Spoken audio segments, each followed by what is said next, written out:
Bat হাতে আরও একবার জ্বলে উঠলেন নাঈম শেখ। যদিও হিট উইকেটে শেষটা ভালো হয়নি, তবে এর আগে তুলে নেন দারুণ একটি 50। চলতি বিপিএলের সময়টা দারুণ কেটেছে দুর্দান্ত ঢাকার ওপেনার নাঈম শেখের। আসরের শুরু থেকেই দুর্দান্ত ব্যাটিং করেছেন তিনি, তবে প্রায় প্রতি ম্যাচে দারুণ শুরু করলেও ইনিংস বড় করতে পারছিলেন না, যে কারণে সম্প্রতি ঢাকার কোচ খালেদ মাহমুদ সুজন তার তীব্র সমালোচনা মেতেছিলেন। তারপরে নিজের সেরাটা দেখিয়ে দিলেন এই বাঁহাতি। শুক্রবার দিনের দ্বিতীয় ম্যাচে কুমিল্লার বিপক্ষে তুলে নিয়েছেন দুর্দান্ত এক 50।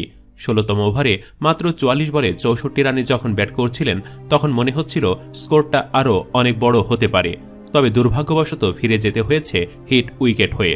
যে বলে আউট হয়েছেন সেটি স্কুপ করে বাউন্ডারিতেও পাঠিয়ে দিয়েছিলেন, তবে ব্যাট নিচে নামানোর সময়ই ভুলক্রমে স্ট্যাম্পে লেগে যায়। 45 বলের ইনিংসে 9-4-এর পাশাপাশি 1-4 মারেন তিনি। এই ইনিংসে নাঈম শেখ আসরে সর্বোচ্চ রান স্কোরার হয়ে গেছেন। এখন অবধি তিনি 250+ রান করেছেন, স্ট্রাইক রেটটাও 130-এর ওপরে।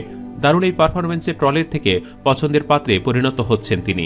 একজন বিশ্লেষক সোশ্যাল মিডিয়ায় বলছেন সে যথেষ্ট উন্নতি করেছে, সে তার ফুটওয়ার্ক নিয়েও কাজ করেছে, যা বিগত কয়েক ম্যাচ দেখলেই বোঝা যায়।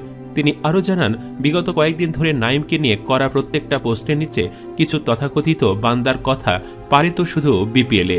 এ বিষয়ে তিনি বলেন, আমার প্রশ্ন হলো, বিসিবির আন্ডারে বাংলাদেশ কি আর কোনো টি-20 টুর্নামেন্ট হয়? তাহলে আর কোথায় ভালো করে সে টি-20তে ব্যাক করবে?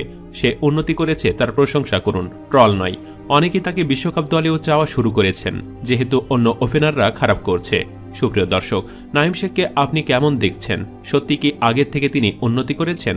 আপনিও কি আবার জাতীয় দলে দেখতে চান? কমেন্টে জানাতে পারেন আপনার ভাবনা। তার ব্যাটিং ভালো লাগলে লাইক দিন ও শেয়ার করুন। ধন্যবাদ।